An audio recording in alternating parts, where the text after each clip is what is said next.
Ayya kagar bira Obs Daud nakan ni karayyu ayya ni jijjiira. Obs ya jijjiiro dero calla. Gibira fi marratti yaada kennachuu barbaadeen. Ayya itti fufi calla.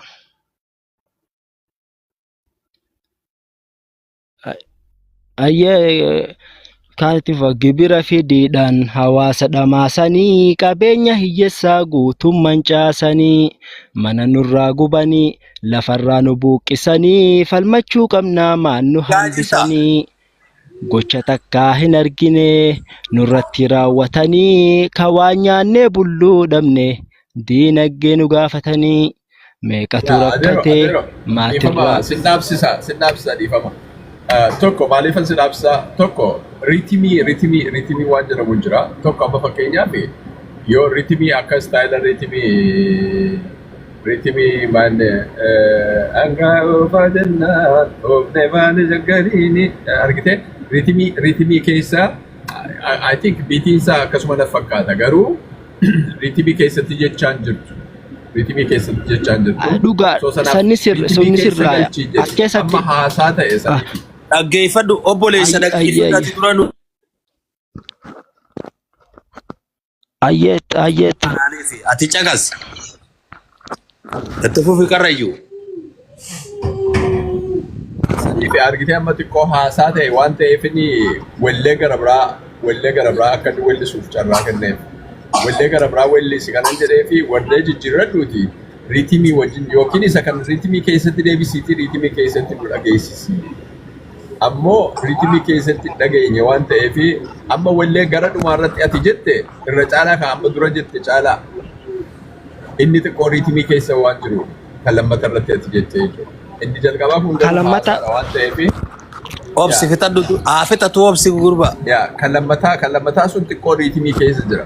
Ammoo kan fuulduraa kun haasawaa ta'e xiqqoosi soo sanaa fi amma maaliif carraa kanan sii kenneef ammallee yoo wallee gara biraa qabaa jettee riitimii keessatti wallee dhageessu yoo jiraate gohee yoo jiru ta'e immoo yaada mataa keenyaatti ilaallaa jechuudha sanaan fayyadu. Tole dabalata akkaan jee walaloon ati dhiyeessite walaloon ati katabdee dhiyeessite bareedduudha. Yadaloon ammoo itti faayidooyti ta ittiin gartee amma dorgomuu deemtu tareefu ittiin jette tuni sin dabarsitu. Kanaaf jechi bareedaadha gootowwan dhiyeessite bareedaadha walaloon tee bareedduudha akkuma karrayyuun jeeta boodarra gama sirbaa deebifte san riitimiidha qabdii jechuudha bakka itti dhaabbattu. Takkaahuu gara walaloo deebisii yadala bareedaa itti uummadhu ta dabarte sanillee dhiisin. Kamaayii san irratti yoo walaloo uummattee sirba goote dorgommiitti aanu irratti dorgomuu ni dandeessaa jechuudha. Yoo ammaan tan ammoo carraa kana gartee kanumarrattiin amma waa godhuu dandeenya kabiraatiin qaba jette yeroo sii kennina. Ana akkanumaan jaa yoon dogoggore na dhaaba. Ayyaan asirratti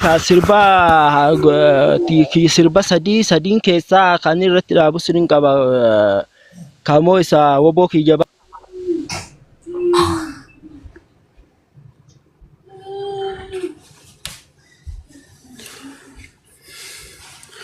Namni kun ni dhaga'amaa jira na isinitti annatti hin dhaga'amu. Ni dhaga'amaa hasa abdii natti fakkaate abdii yaada keetti fufi abdii fadhiis. Walaloon isaatis baay'ee bareeduudha akkuma callaan faan jaanii. Reefullee wanni addisuun reefu jechaa ture nama lafaa dhufaadhaa fi mana kana qopheessine inni. Huban amma nama lafaa dhufaa tokko harkannee jirra jechuudha. Maaliif addisuun yoo carraa biraa sirba biraa yaalte jee maaliif karaa itti garsiisuudhaaf muuxannoo inni qaba. Amma inni akka muuxannoo hin qabne warri as jalaa yaada kennatulleen argaa jiran yadaloo irratti jechuudha. Yadaloo kanarratti akka muuxannoo argatu akka qaramu godhuu nutuutu danda'a. Artist Baaruddiin keenya Keesaan Hasoyinaa kana Keesaanii wanna goona fuulduraaf immoo waan godhuu qabdu addisuus ta'anis waan si gorsin waan jiru jecha Keesaan Hasoyinaa akkuma isaan jaan jaala kiyya kabajamaa obboleessa kiyya guddaa addisuudhaafin kenna waa'ee murtee keeti. Yaadaloo irratti immoo waan si gargaaru nutillee hedduutu jira waan sirrallee beeyneeti miti gizeen kana siin jiru akkasi waan ol adeemaa taateef karaa sitti agarsiisuu barbaanna galatoom.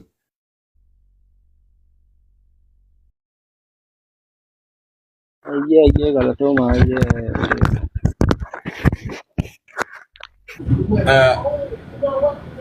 Assalamu alaikum. Okay. So, maal murteessan? Maaliin sokki? Adeero calla.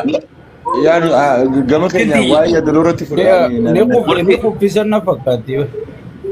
Assalamu alaikum. Tola itti fufaa warqa. Ayyee galatooma hundi keessanii namoota waa nama danda'u beeku. Anis haala uummanni ammoo keessa jirurra hangaan danda'utti waa shaakalee danda'e. Jilicha sagalee keellee dabalii maayikii wayii sagaleen kee deddeebisaallee jira xiqqoo sagalee kee dabalii itti fufi.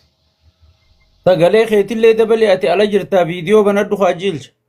Viidiyoo banadhu. Sa'a dabaree bara bakka malee ta'aa jira.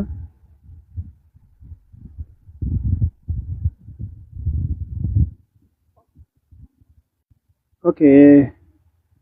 Eegaluufi. Miirra jira moo muuziqaa bantee nu dhageessisaa jirta moo maalirra jira? Isaan wallisu jira bar. Lakki inni weellisaa jira. Muuziqaa wajjin hin sagalee qofaatti barbaadna. Ifin jaa boodarra hunda siifii. Rakkoon qabu sagalee xiyyaanii. Nuunjiina mumaatara nuunjiinu Sagalee kee feenaa bar. Okay dhageeffadha. waan istiidiyoo seen hin barbaannu sagalee qulqulluu ta'e hin barbaanna kan kompiitaraa sirraa hin barbaannu. Istiidiyoon seen harkuma kiyya.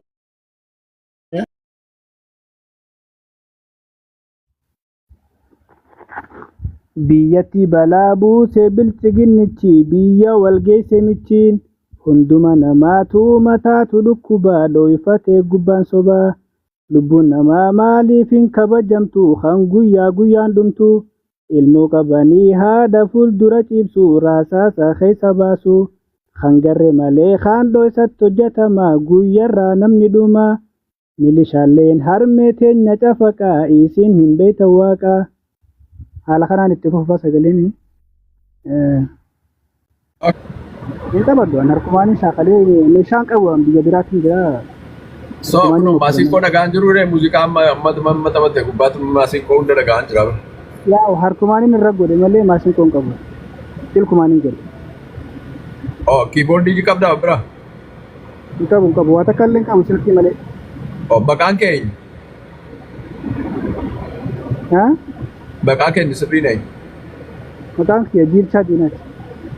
Jilchaa okay. YouTube gubbaadhaan qabdu wallee. Hin qabu. Okay. Haa ta'u Jilchaa maaliif gabaabsite amma dorgommiirra jira xiqqoo itti fuftee maaliif nuun jennu? Hanga dhumaan ni jarrisanii maqaaf Oromoo dahimatu gurri isaanii dhugaan fudhatu kan dhugaa dubbaate ni gatu jarrisanii tokko oduu oofanu jidduu Oromoonni akka wal qooddu yeroo wal nyaannu ni gammadu jarrisanii tokko ilmanii yeesaa qala gadin ciisu gaama galgala dhiiga Oromootiin daldala jarrisan. Haala kanaan itti fufagaa muuziqaadhaa bakki kaan muuziqaa seenaa amma muuziqaa waan hin jirreef. Haa ta'u galatoome. Girrisaan dhugaan fudhatu moo maal jette isaa? Girrisaan dhugaan fudhatu? Jarrisanii jeebar jarrisan. Jara. Jarrisanii jechaa jira bar. Akkasii jarrisanii. Gaarree maarree godhanii girrisaan dhugaan fudhatu waan jedhe wayii na fakkaate. So bareedaadha. Jarrisanii maqaadhaaf Oromoo himatu gurri isaanii dhugaan fudhatu. Gurri isaanii dhugaan fudhatu. Yes. Maqaadhaaf Oromoo himatu. Girrisaan dhugaan fudhatu bareedaadha. Akkasuma fakkaate.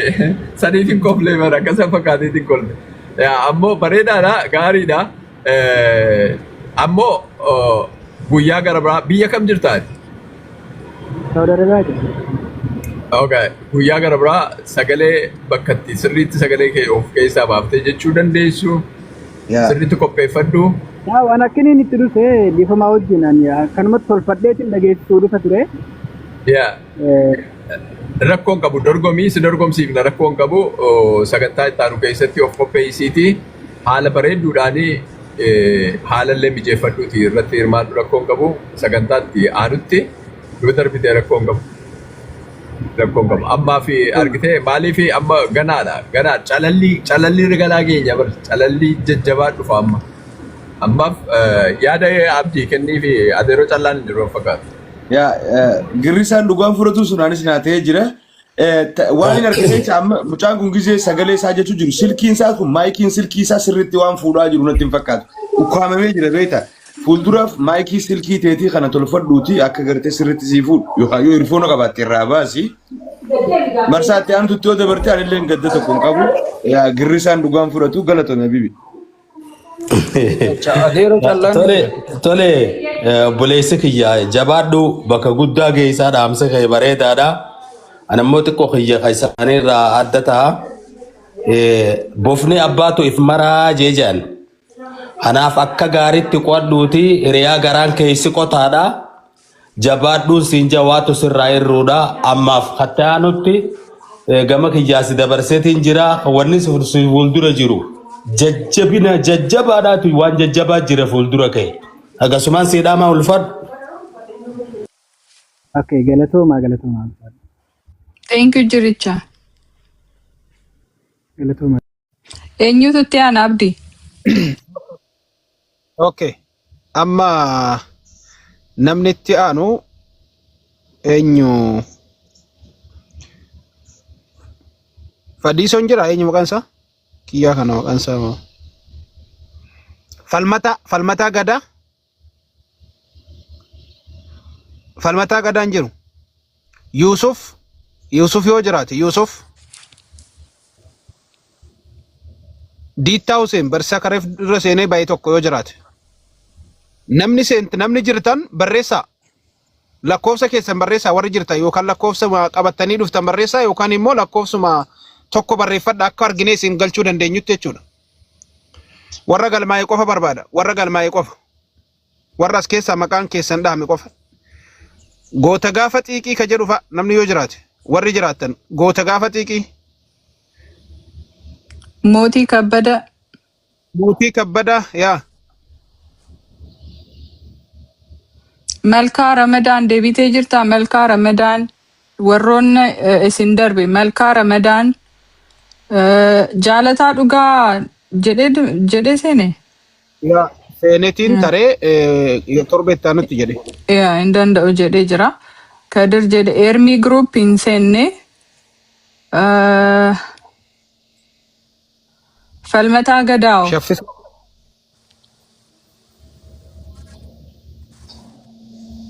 Okay, Falmataa Gadaa. Shaffisoo Aqil. Yusuf Abdii. Diitaa Hussein. Karrayyuu Hoodoo. Namni kunniin yoo jiraattan barreeffadhaa lakkoofsa akka galtaniif.